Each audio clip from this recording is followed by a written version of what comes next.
Hello everyone, learning track में आपका स्वागत है। आज मैं आपके लिए लेकर आई हूँ एजुकेशन रिलेटेड करंट अफेयर 2023 जो आपके KVS, EMRS, NVS, DSSB and other teaching exam के लिए इम्पोर्टेंट होगा। देर न करते हुए चलो शुरू करते हैं।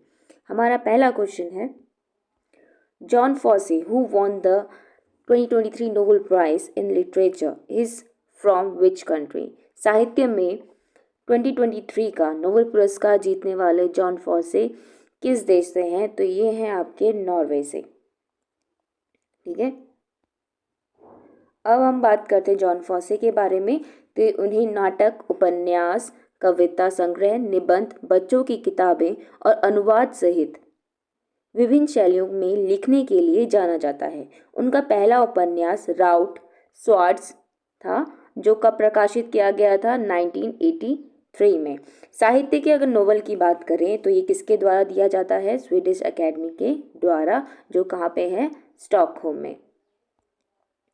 Who has inaugurated the 108th Indian science Congress through video conferencing. Video conferencing के माध्यम से 108वीं भारतीय विज्ञान कांग्रेस का उद्घाटन किसने किया? तो ये क्या था? हमारी PM नरेंद्र मोदी जी ने। अगर हम बात करें 108वीं भारतीय विज्ञान कांग्रेस, तो इसका आयोजन कहाँ हुआ? ये हुआ था नागपुर में। और ये कब तक चला ये आयोजन? तो ये चला था 3 से 7 जनवरी तक। और ये कहाँ किया गया था? नागपुर में। लेकिन नागपुर में भी पर्टिकुलर कौन सी जगह थी? तो ये थी राष्ट्र संत तुकडोजी महाराज नागपुर विश्वविद्यालय। ठीक है, और थी तो इसकी थीम थी महिला सशक्तिकरण के साथ सतत विकास के लिए विज्ञान और प्रौद्योगिकी। अगर हम बात करें 109वें वार्षिक सत्र की मेजबानी कौन करेगा? तो ये करेगा हमारा लखनऊ विश्वविद्यालय। अगर हमें भारतीय विज्ञान कांग्रेस की स्थापना कब हुई थी? तो ये हुई थी 1914 में। Next question, who has chaired the third meeting of the steering committee of the National Skill Development Mission in New Delhi? नई दिल्ली में राष्ट्रीय कौशल विकास मिशन का संचालन समिति की तीसरी बैठक की अध्यक्षता किसने की? तो ये है हमारे शिक्षा मंत्री धर्मेंद्र प्रधान जी। इन्होंने इसकी अध्यक्षता की थी। अब हम बात करते हैं राष्ट्रीय कौशल विकास मिशन के बारे में। अगर इसके लॉन्च की बात करें तो ये लॉन्च किया गया था 2015 में। और इसका उद्देश्य है देश में कौशल गतिविधियों के कार्यान्वयन के लिए केंद्रीय और सभी राज्यों में एक मजबूत संस्थागत ढांचा प्रदान करना या तैयार करना।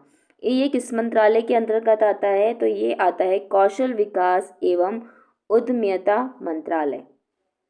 भारतीय भाषा उत्सव, a 75 days event to celebrate Indian languages has been launched in which city? भारतीय भाषा उत्सव भारतीय भाषाओं का जश्न मनाने के लिए 75 दिवसीय कार्यक्रम किस शहर में शुरू किया गया? तो ये किया गया है आपका लखनऊ में। ठीक है, अगर हम इस कार्यक्रम की बात करें, इसमें पार्टिसिपेशन कौन कौन करेंगे? तो इसमें पार्टिसिपेट करेंगे पद्मश्री पुरस्कार विजेता, जिन लोगों ने पद्मश्री पुरस्कार जीते हैं, और विभिन्न भारतीय भाषाओं को जो प्रतिनिधित्व करते हैं वो लोग इस प्रोग्राम में हिस्सा लेंगे। अगर ये प्रोग्राम की बात करें तो ये कब से कब तक चलेगा? तो ये 28 सितंबर से 11 दिसंबर तक चलेगा। ठीक है, और 11 दिसंबर को ही हमारे जो तमिल कवि सुब्रमण्यम भारती जी हैं, उनका जन्म दिवस भी इसी दिन है। कब? 11 दिसंबर को। और इसी दिन भारतीय भाषा दिवस के रूप में भी मनाया जाता है। Next question, international literacy day is observed on which day? अंतर्राष्ट्रीय साक्षरता दिवस किस दिन मनाया जाता है? तो ये मनाया जाता है 8 सितंबर। इस बार की थीम की बात करें तो इस अंतर्राष्ट्रीय साक्षरता दिवस की थीम थी संक्रमण में दुनिया के लिए साक्षरता को बढ़ावा देना, टिकाऊ और शांतिपूर्ण समाजों की नींव का निर्माण करना। Next question, who got Saraswati सम्मान 2023? सरस्वती सम्मान 2023 किसे मिला? तो ये मिला है शिव शंकरी जी को।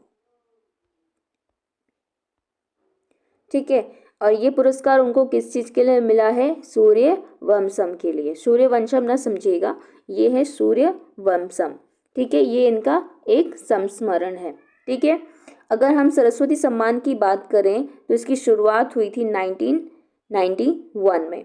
ठीक, अगर हम इस पुरस्कार की बात करें, ये किसके द्वारा दिया जाता है? के बिरला फाउंडेशन के द्वारा। और इसके अंतर्गत क्या क्या चीज़ें दी जाती हैं? तो वो दी जाती है एक पट्टिका, एक प्रशस्ति पत्र और 15 लाख का नगद पुरस्कार। Next question, which state government launch its first major education project school of eminence? किस राज्य सरकार ने अपनी पहली प्रमुख शिक्षा परियोजना स्कूल ऑफ एमिनेंस लॉन्च की? तो ये की है आपके पंजाब सरकार ने या पंजाब ने। अगर हम इसकी शुरुआत की बात करें, जो दिल्ली के सीएम हैं अरविंद केजरीवाल जी और भगवंत मान ने पहले स्कूल ऑफ एमिनेंस का उद्घाटन किया। इसके साथ ही दिल्ली और पंजाब में शिक्षा की नई क्रांति की शुरुआत होगी, मतलब शिक्षा के क्षेत्र में नई नई इनोवेशन की शुरुआत होगी। और क्या है, स्कूल ऑफ एमिनेंस परियोजना के तहत 23 जिलों और 117 सरकारी स्कूलों का उन्नयन किया जाएगा, जिसमें 9वीं से 12वीं कक्षा के विशेष जोर दिया जाएगा। मतलब इसमें मेन फोकस कौन सी क्लासेस के लिए है? 9 से 12 तक की क्लासों के लिए। और अधिकारी को कहना है कि जो करियर से रिलेटेड परामर्श होते हैं, जो करियर से रिलेटेड गाइडेंस वगैरह जो दी जाती है और जो नवीन शिक्षा पद्धति है उसका पालन किया जाएगा। मतलब न्यू एजुकेशन पॉलिसी का भी इसमें पालन किया जाएगा। नई शिक्षण जो मेथड्स हैं उनका यूज़ किया जाएगा। विद्यार्थियों को पेशेवर परीक्षाओं के लिए मार्गदर्शन प्रदान किया जाएगा। मतलब जो कॉम्पिटिटिव एग्जाम्स होते हैं, जो प्रोफेशनल जो एग्जाम्स होते हैं, ठीक है, उसके लिए भी इनको गाइडेंस प्रदान की जाएगी इस स्कीम के through. Next question, in which state UT 15 days Jeevan Vidya camp was organised for teachers of government school? किस राज्य केंद्र शासित प्रदेश के सरकारी स्कूलों के शिक्षकों के लिए 15 दिवसीय जीवन विद्या शिविर आयोजित किया गया? तो ये किया गया था दिल्ली सरकार के द्वारा। For how many schools did Prime Minister Narendra Modi was first installment of 630 crore released under School for Rising India PM Shri scheme? प्रधानमंत्री नरेंद्र मोदी ने कितने स्कूलों के लिए PM school for rising India PM Shri योजना के तहत 630 करोड़ रुपए की पहली किस्त जारी की थी? तो ये की थी कितने स्कूलों के लिए? 6207 स्कूलों के लिए। ये जो पहली इंस्टॉलमेंट दी गई थी, ये दी गई थी 29 जुलाई 2023 को। अगर हम इस बात करें इनसे बेनिफिट किसको होगा, तो इस योजना से सबसे ज़्यादा बेनिफिट होगा स्कूल में पढ़ने वाले विद्यार्थियों को। और इसका उद्देश्य क्या है स्कीम का? तो उद्देश्य है पुराने स्कूलों को अपग्रेड करना और नई शिक्षा नीति को इससे जोड़ना। इस योजना की घोषणा कब की गई थी सबसे पहले? तो ये की गई थी 5 सितंबर 2022 को। Next question, who launch activity based web portal Apna Chandrayaan on mission Chandrayaan 3? Mission Chandrayaan 3 पर गतिविधि आधारित वेब पोर्टल अपना चंद्रयान किसने लॉन्च किया? तो ये हमारे शिक्षा मंत्री हैं धर्मेंद्र प्रधान जी, इन्होंने ये पोर्टल लॉन्च किया। अगर हम अपना चंद्रयान पोर्टल की बात करें तो इसके अंतर्गत मिशन चंद्रयान 3 से रिलेटेड एक्टिविटी बेस्ड मटेरियल दिया गया है और उसमें क्विज भी दिए गए हैं। और ये जो पोर्टल है जो विकसित किया है तो किसके द्वारा विकसित किया गया है? एनसीईआरटी के द्वारा। इसके अतिरिक्त केंद्र मंत्री ने चंद्रयान 3 पर आधारित 10 विशेष मॉड्यूल भी जारी किए हैं। ठीक है, तो आज की वीडियो में बस इतना ही। मिलती हूँ आपको अपनी नेक्स्ट वीडियो में के लिए। तब तक के लिए good bye and take care. अगर आपको ये वीडियो पसंद आई हो तो लाइक शेयर सब्सक्राइब जरूर कीजिएगा।